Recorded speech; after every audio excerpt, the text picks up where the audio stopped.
Kabupaten Gunung Kidul dikenal sebagai daerah rawan kekeringan setiap musim kemarau tiba. Di sisi lain, krisis lingkungan di wilayah Kars Gunung Kidul juga semakin mengkhawatirkan akibat pembangunan dan penambangan. Yang paling nyata ialah krisis air bersih yang melanda banyak kecamatannya.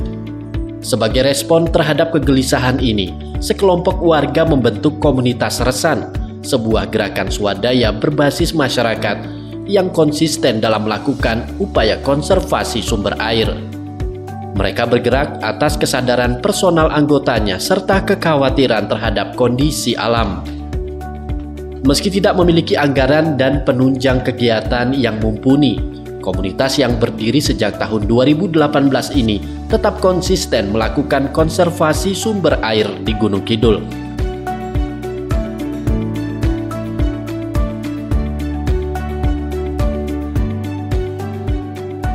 Seperti upaya penghijauan lahan di Padukuhan Ngelebak, Desa Katongan, Kecamatan Ngelipar, Gunung Kidul ini. Komunitas Resan melakukan penanaman pohon dengan menggunakan sistem BAIS. Sistem BAIS adalah akronim dari batu ajir infus bambu dan sabut kelapa.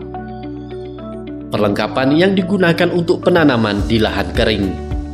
Model tanam seperti ini dikenalkan dan dipakai komunitas Resan agar penghijauan lahan bisa tetap berlangsung di lahan tandus, kering dan panas atau saat musim kemarau.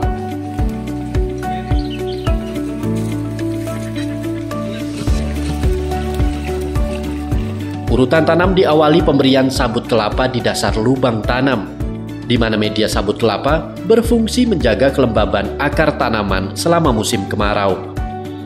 Sementara bambu berfungsi sebagai tempat cadangan air, juga ditanam di lubang yang sama. Sebelum ditanam, bambu ini terlebih dahulu dibuka sekat pada tiap-tiap ruasnya. Bambu sepanjang 1,5 meter bisa menampung sekitar 5 liter air. Bagian dasar bambu dibuat lubang kecil untuk keluar air yang diatur hanya berupa rembesan saja. Selanjutnya, bibit pohon kemudian ditanam berdampingan dengan bambu di tiap-tiap lubang tanam. Dan yang terakhir, media batu diletakkan di sekitar tegakan tanaman yang berfungsi sebagai pelindung dari panas dan potensi kebakaran lahan.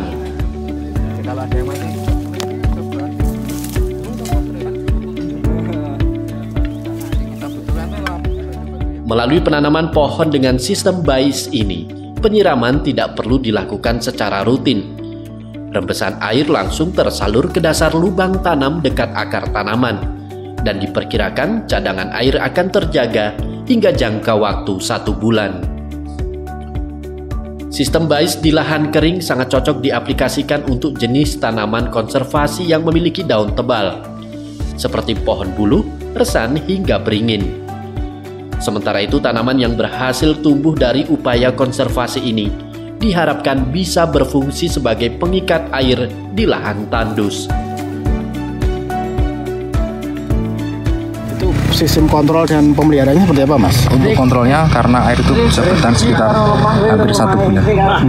Dari 2 tabung bambu itu, maka untuk 3 bulan kita 1, 2, 3 kali untuk melihat atau mengontrol pokok tanaman, seperti supaya ada nggak yang membakar lahan di sekitar tanaman yang ditanam tersebut, terus kemudian airnya habis belum, terus apakah tanaman mati, layu ataupun kena selain serangan dari hewan maupun pengait lahan, maupun ada teman-teman yang dari oknum mungkin suka pun dongkeli mungkin. Selain melakukan penanaman, warga dan komunitas peduli lingkungan ini juga menggali sumber air di lokasi tersebut. Sumber-sumber air nantinya diharapkan bisa digunakan warga sekitar untuk keperluan bertani dan kebutuhan sehari-hari. Anjar Ardityo, Jogja TV.